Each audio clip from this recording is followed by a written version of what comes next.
Good evening. Welcome to ABN's Jihad Watch program. I am Robert Spencer, and we are continuing this week with our series of interviews of prominent and important freedom fighters on the scene today, working to resist jihad and Islamization and Islamic supremacism.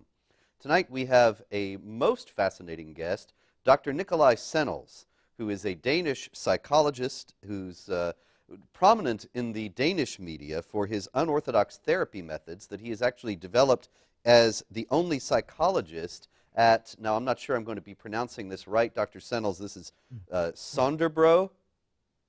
Well, yeah, Close I think enough? people would understand what you say. It's a youth prison, calls, yeah. and I understand that you taught young prisoners there about mindfulness, meditation, and a special program on anger management, which I believe would give you quite a bit to do with the Muslim inmates there. Is that so?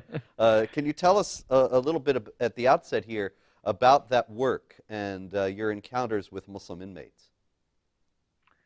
Yeah, well, I was the first psychologist there ever, and they just told me to, do what I can do to develop psychological methods, therapy methods that would work with these young people. And in Danish youth prisons, 7 out of 10 inmates do have a Muslim background. 7 out of 10. So that 7 out of 10. Just incidentally, what is the Muslim population, the percentage of Muslims in Denmark? We don't know for exactly, because it's not legal in Denmark to make statistics on the on religion among the population.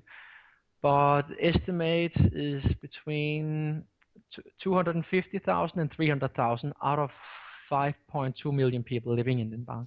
250 to 300,000 out of 5.2 million. So that's about 5. Sorry, I'm not even thinking straight about the math, but it's not. It's less than 10%. It's less than 10, yeah. And so you're talking 70% of the inmates in this youth prison and less than 10% of the population. Yeah. That's extraordinarily disproportionate. I think that probably people watching us tonight will think, well, that's because of the entrenched Islamophobia in Danish society. But after your work with the... because we have a good police. Yes, yes. But would you say that the Muslim inmates there were unjustly incarcerated, or were they there for actions that they themselves had done that you would then encounter when you were dealing with them? I mean, you would hear about when you were dealing with them for the anger management issues. Well, I would start by saying that if people living in areas in the ghettos with many Muslims would dare to more often report crimes to the police, there would have been many more Muslims in our youth prisons. About 70% of all cases of violence committed in Nørrebro, which is probably the biggest Muslim ghetto in Denmark, is never reported to police because the victims are afraid of the consequences. Incredible. And yeah, so even with this lack of reporting, you got 70% of the inmates. So 70%, 7 out of 10, and you go into this prison. You're the first psychologist there, and they put you in with the. They bring you to work with the Muslim inmates. Not just the Muslim inmates specifically, obviously, but you work with people in anger management. And what what did you encounter when you did this? Well, it quite quickly became very obvious that they really have, at least seen from a Western and especially a Danish point of view, they have problems with anger. It simply seems that the way that people are brought up in Muslim families and in Muslim communities, they are taught that anger is not necessarily a bad thing, like we mostly are taught. They're taught that it's a sign of strength and sign of power. And while we see it, I would say Westerners, we mainly see it as a sign of weakness, right? We see people who cannot control their disturbing negative emotions. We see that as a weak point. It's a bit embarrassing and so on. But it's very different with most Muslims. And well, I find that very much. So many. Oh, excuse me, Nicolai. I didn't mean to interrupt. Okay. that's part of the reason why so many Muslims end up in prisons.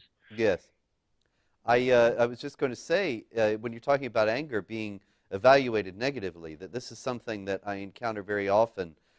People tend to judge who wins and loses a debate, not necessarily on the basis of the value of what's being said or the truth or the falsehood of what's being said, but they say, well, look, he got wound up, this guy got angry, and so it's very important. Then he lost. Yes, Yeah. in contemporary American society, and I think probably also in Europe, when in discussion or debate, to try to keep cool at all times, because anger is seen to be a sign that you're losing and a sign that you are giving into negative emotions. But this is not the case among Muslims. Is that right? We have the saying in Denmark that big dogs don't have to bite. They know they're big. They do what they want, right? It's only the small dogs, you know, wah, wah, wah, wah, who bark, right? So it goes very well with what you're saying there. Yes. So that was one very big. So we had to simply work on that point, and I'm not sure how much it helped, because most of them simply thought that it was ridiculous to simply put away anger, because that was one of their main tools when it came to not just, you know, physical conflicts, but also more, you know, verbal conflicts and social behavior in general. So it seemed like putting away a very central, very important, very natural tool for communication. So what I think it helped them to do is that I think they understood Danish mentality more. I think they understood us Danes more during the therapy. But I'm not sure how much it helped them. Did they come in with contempt for the weakness that the Danes would show by trying to contain anger and not to lash out in the ways that they had been taught to do? Yeah, that's one of the very important lessons that we have to learn from psychology and the psychological understanding and analysis of Muslim culture. And that is that while we see, as you very cleverly put it before, like we see like being able to control negative emotions on as a strength, they see it as a weakness.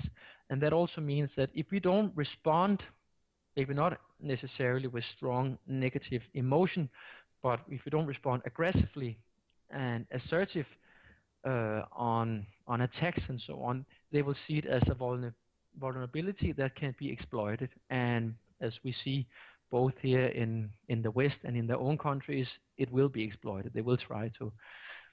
And this is that's simply something we need to understand. We try, you know, we come in with all our diplomacy, our ambassadors, our dialogue, intercultural dialogue, and so on. And there is no ring and hook in there. There's no ring and hook there. They don't speak that language culturally. They see it as a weakness, and they see it, aha, they're weak, we can attack.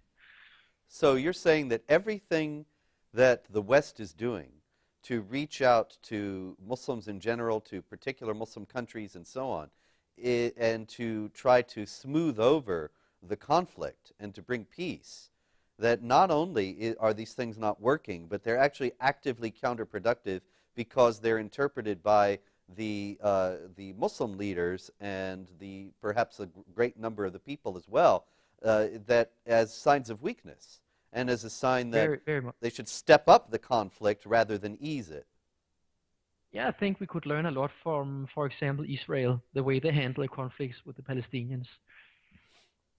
Extraordinary. This is really a remarkable thing to say. I say that as a psychologist, you know, it's from a psychological point of view, I think they're doing a lot of things very in the right way. By reacting strongly, the things that get them condemned by the whole world, that the things that the world doesn't seem to allow, Israeli self-defense.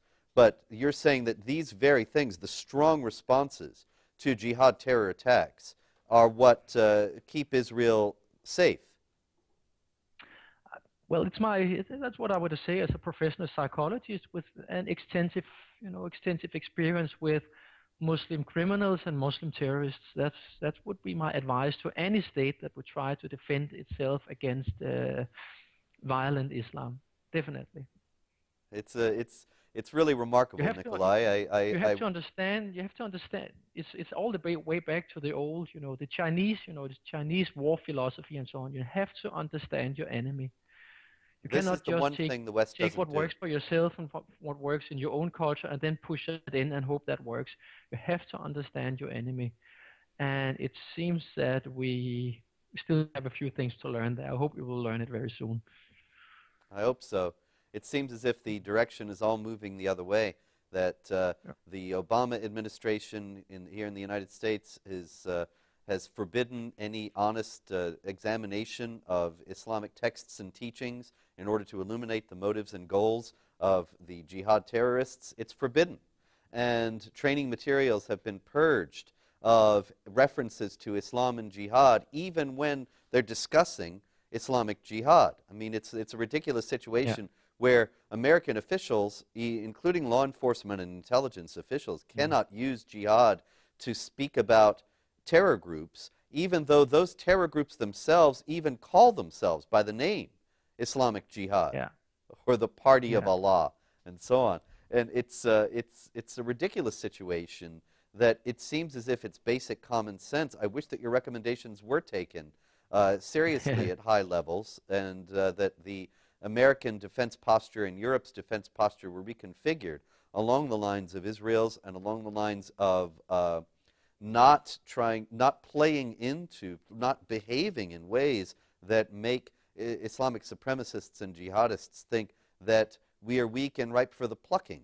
But in any case, I know that going back to your story, you worked in this prison, and you have found, as a basis of on the basis of your work there over the years, some emotional indicators, some signs that Muslims may turn to violence or become jihad terrorists. And these you listed in an article at Jihad Watch, which I can recommend to people to take a look at, called Psychology, De-Radicalizing Muslim Terrorists, which I found to be a fascinating piece. And the 8 indicators you listed are anger, honor culture, victim mentality, identity, religiosity, responsibility for oneself, ability to regret, and tolerance. Let's take a little bit of time to look into this more closely.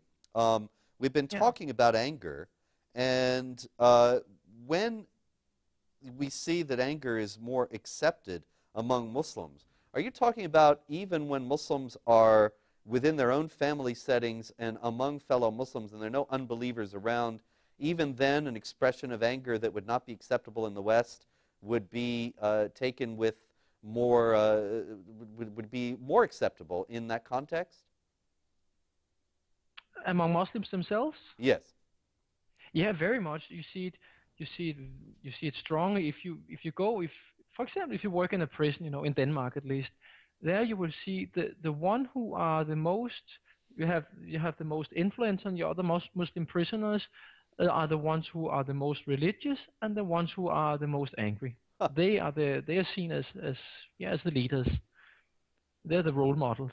That's amazing. And if you see it on a bigger scale, you can, for example, you can see you sometimes celebrate these days of anger, holy anger, days of anger on Fridays, when somebody have been drawing a funny drawing about with their prophet. And there you see it's a big thing for them. A day of anger is a good day. That's where they get out of, and celebrate and demonstrate and shoot into the air and so on. So it's a big psychological thing in their culture. I see.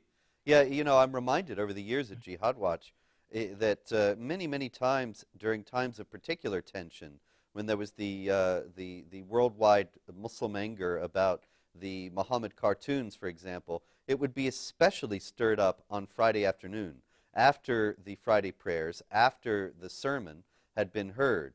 Then many times we would see Muslims streaming out of the mosques and rioting, killing, and so on. And this is a pattern that recurs. It's interesting that you note religiosity, the people who are the most religious and the people who are the most angry became the leaders in the prison. At the Friday prayers, in many cases, those two things come together and make for a very volatile combination. Yeah, that's where the Fridays there. That's the day where they are the most holy, you could say.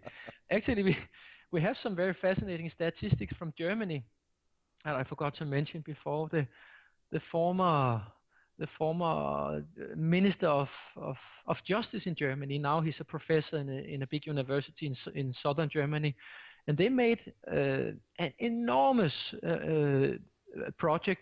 They were interviewing 45,000 young people from all over Germany, from all, with all religions, with all backgrounds and so on.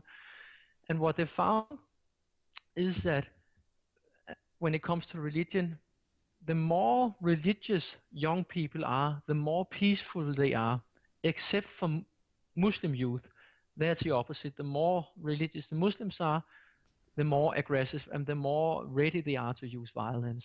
This is a very big study. It was intensive interviews with 45,000 young people, and it just shows that there are apparently some aspects, psychological aspects of their religion that promotes violence, that promotes anger, that promotes all these unhealthy things that you can see also in brain scannings are very unhealthy to people.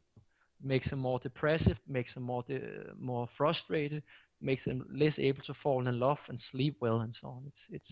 It's not only bad for their surroundings, it's very bad for themselves as well, both on a psychological level and on a neurological level.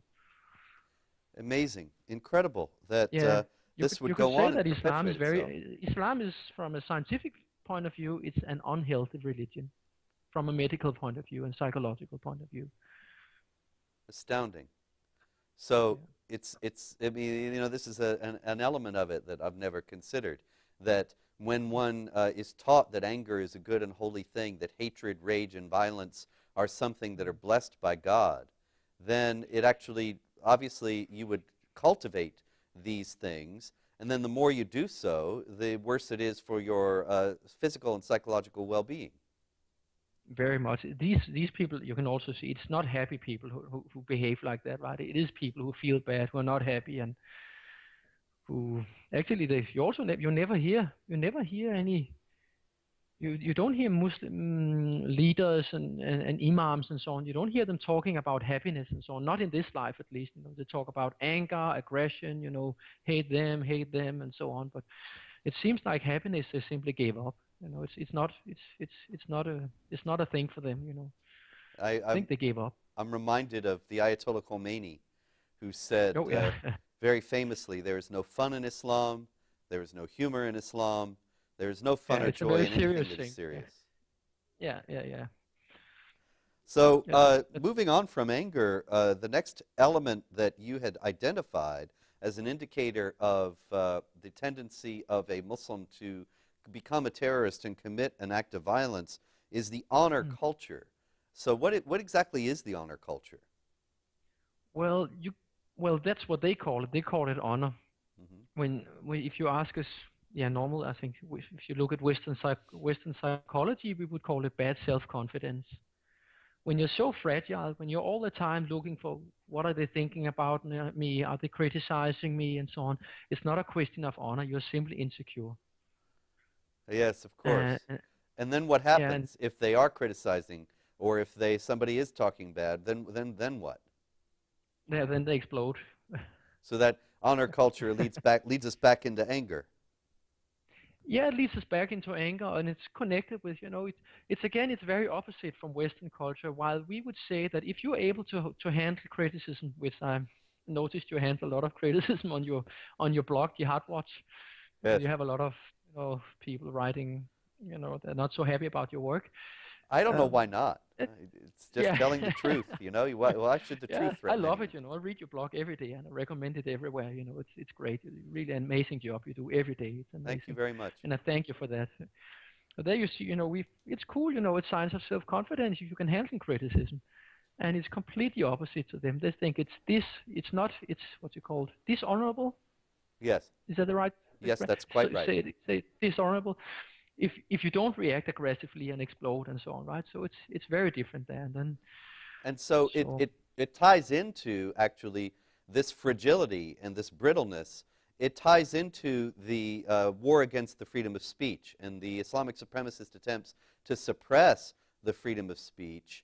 It seems to me to be all part and parcel of that they cannot endure any criticism, and that it doesn't just include the individuals, but also there cannot be any criticism of Islam.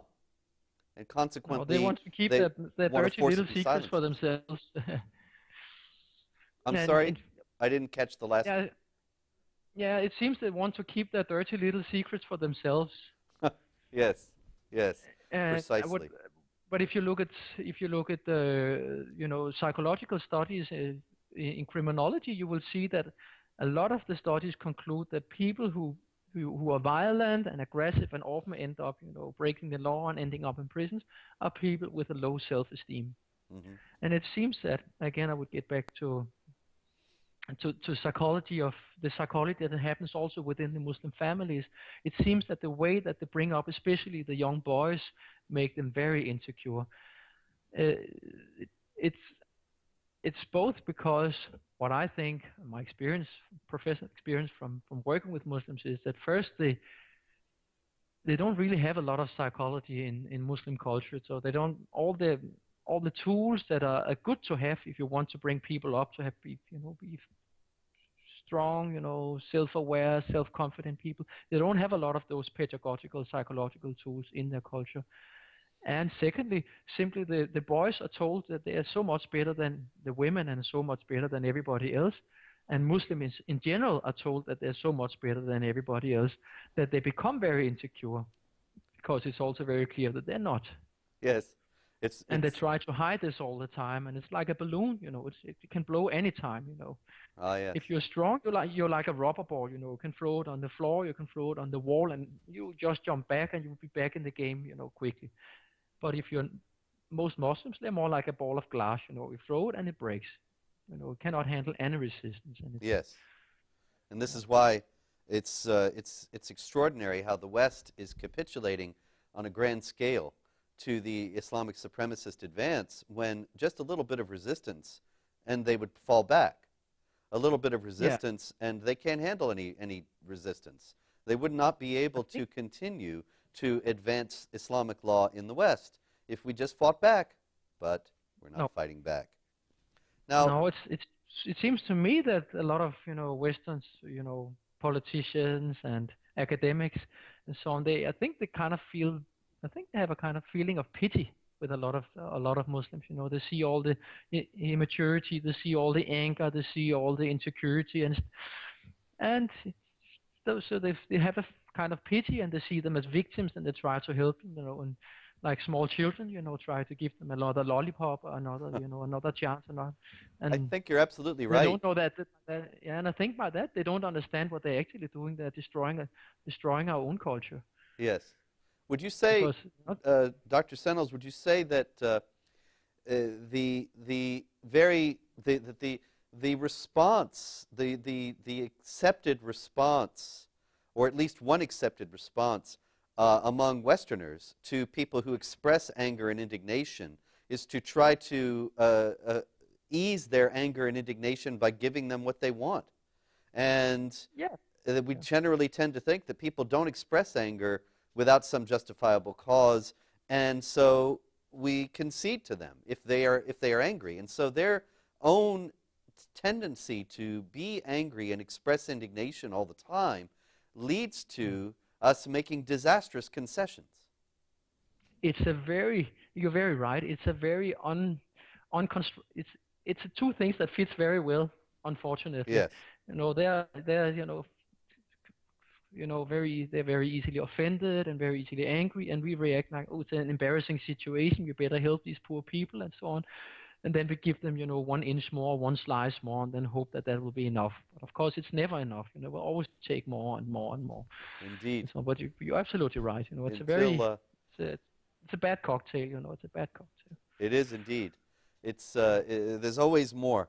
Once we start down the road of accommodating Islamic law and Sharia, well, there's always more Sharia to accommodate.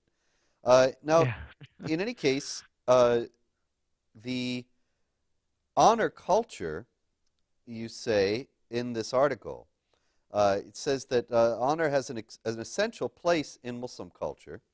Muslims are expected by both themselves and their Muslim surroundings to react aggressively if they or whatever they identify themselves with or represent, family, clan, area, culture, religion, is criticized or under perceived attack. So you're saying that jihad terror attacks, to a great degree, emanate from a sense of wounded honor. Definitely, and as you also quoted there, it's also emanates from social pressure within the Muslim society. If a Muslim is not ready to defend, himself, his religion, whatever he stands for, then he is seen as a weak, the weak link in the chain, and he will lose status. Everybody in the clan culture, in clan, psychology, have to prove that they're able to defend the clan, the culture. So there's a lot of social pressure as well. I'm very sure that a lot of Muslims who behave, who would actually go against Islamic supremacism and so on, they don't dare to, because they are under pressure. They are under control. They fear the consequences if they go against it. That's why yes. we again and again there is probably, I know there are a lot of Muslims who are not following the Quran and who are quite relaxed and like democracy and so on, but the pressure, psychological, cultural pressure, are so big that it will not stand up. We saw the same in the Second World War. Most Germans were not Nazis, they were not racist and so on, but the pressure, the political, also kind of religious pressure, you could call it, within the Nazis, right? At least from a psychological point of view. Again, the pressure made it impossible for normal Germans to stand up and say, this is enough, now we have to stop, right? And that's why the most fanatical ones, the most aggressive, the most sick people within Islam will also be the ones who are leading and taking the lead within their culture. Fascinating, and we have much more to discuss, but it is time for us to take a short break. This is ABN's Jihad Watch program, and I am Robert Spencer. We'll be right back after these messages.